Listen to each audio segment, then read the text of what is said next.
ومن أراد أخذ العلم Whoever wants to take all the knowledge all at once, he will miss out on all the knowledge. حصل على شيء. He will not attain anything. أخذه شيئا However, whoever takes it gradually, similar to the road is traversed in stages, gradually until the destination is reached. Likewise, seeking knowledge is in stages until you reach the objective you desire. Everything has a path and methodology. If you neglect it, you will not attain what you intend from it. Be devoted to the worship of your Lord alone by virtue of what you read in the scripture and what you teach. So a beginner student of knowledge, young in age, comes and one teaches him al-Bukhari, Sahih Muslim, al-Tirmidhi, or al-Mughni in fiqh. This one is not a Rabbaniyan. He is not a Rabbani.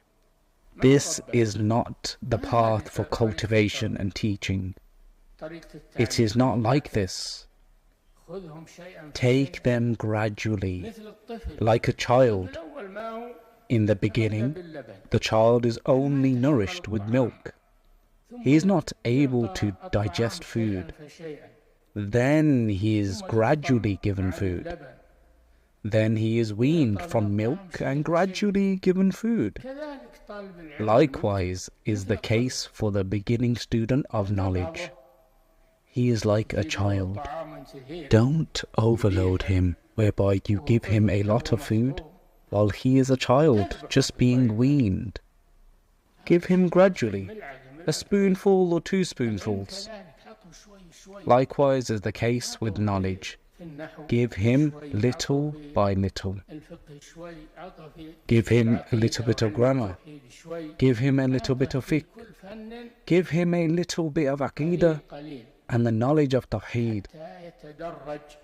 Give him little by little for every science until he progresses, until his information develops gradually.